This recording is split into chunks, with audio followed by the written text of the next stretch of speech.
تو اب یہ کہاں جائے گی بات؟ اب میں آپ سے یہ بتا دوں کہ یہ آپس میں یہ نہیں طے کر پائیں گے. اچھا. کیونکہ ایک طرف بلاول ہڈی بنا ہوا ہے اور زرداری صاحب بڑی سمجھانے کی اس کو کوشش کر رہے ہیں، وہ مان نہیں رہا ہے. اچھا. تو وہاں پرابلم آ گئی، اس کے اندر انٹرنل پی ٹی نون لیگ کے اندر بھی انٹرنل پرابلم آ رہی ہے.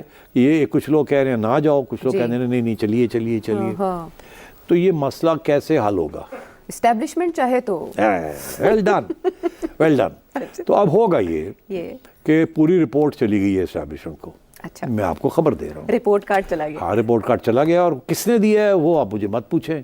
میرے دوست ہیں، انہوں نے جا کے رپورٹ کارڈ دے دیا وہاں، جو کہ ان سارے مذاکرات میں بیٹھے ہوئے تھے. ہاں شروع اب نام نہیں لینا، نام نہیں لینا، بیکاز دوستی خراب ہو سارے سسٹم کے.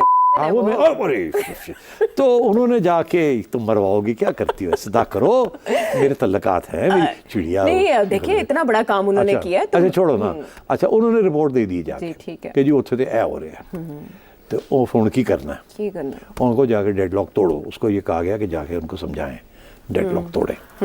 وہ سمجھانے والے وہ موڈ میں نہیں ہے سمجھنے کے، وہاں تو اپنی سیاست چل رہی ہے. جی. تو اب ہوگا کیا کہ اسٹیبلشمنٹ ان کو یہ کہے گی کہ آپ اگر گورنمنٹ ان لائنز کے اوپر نہیں بناتے تو پھر سب فارغ، اور ہم آ رہے ہیں اور ہم آ کے پھر دیکھ لیں گے سب کو آپ کو.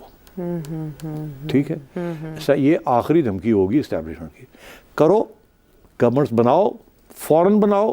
یہ فارمولہ ہے نون لیگ والو، آپ یہ دے دو پیپلز پارٹی کو. پیپلز پارٹی والو آپ یہ مت لو ان سے، جو ہم کہتے ہیں یہ کرو، اور ایلس نہیں تو پھر ٹھیک ہے، پھر دیکھی جاندی، پھر اسی پھر دسنے تو اسی کی کرنا ہے. بیکاز اس وقت جو سب سے زیادہ پریشر ہے وہ نون لیگ کے اوپر نہیں ہے، نہ پی ٹی آئی کے اوپر ہے، نہ پیپلز پارٹی کے اوپر ہے.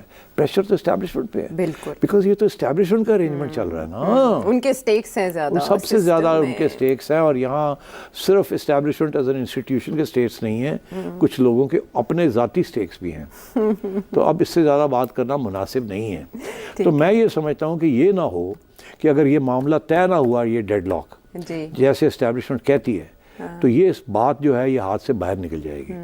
اور یہ جو سب کچھ ہوا ہے اس وقت، پھر یہ کنسپریسی تھیوری جو ہے نا کہ اس کے پیچھے اسٹیبلشمنٹ کا ہاتھ ہے، وہ پھر لوگ کہیں گے جی لو جی اسٹیبلشمنٹ کو پتہ سی کہ انہوں نے گل نہیں مننی، انہوں نے مروا دینا، انہوں نے اسٹیبلشمنٹ نے پہلے ہی ماحول تیار کر لیا، اور کہیں گے جی ایسی تیسی کیئر ٹیکرز کنٹینیو کریں گے، ایمرجنسی لگ گئی ہے یا اور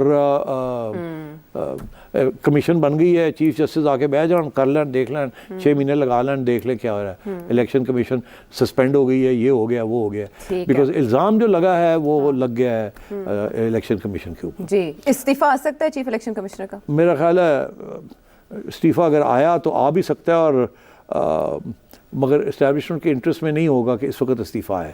اگر وہ استعفیٰ آ گیا تو مسئلہ بن سکتا ہے. بہتر یہی ہے کہ کمیشن بن جائے اور اس کے اندر الیکشن کمیشن اپنے آپ کو ڈیفینڈ کرے، اس کے بعد دیکھا جائے گا کیا ہوتا کیا نہیں. تو یہ صورتحال ہے اس وقت. اگلے 4-5 دن کے اندر عائشہ اگر انہوں نے اپنے ڈیڈ لاک نہ توڑے تو پھر اسٹیبلشمنٹ آئے گی، اور اسٹیبلشمنٹ آپ کو ان کو فائنل وارننگ دے گی. اور اگر وہ فائنل وارننگ سنی تو اسٹیبلشمنٹ کا پلان بی جو ہے وہ پھر امپلیمنٹ ہونا شروع ہو جائے گا. ٹھیک ہے، وہ ایکٹیو ہو جائے گا، اور اس کے اندر پی ٹی آئی بھی، P T I, Noon League, Peoples Party سارے جڑن ترے.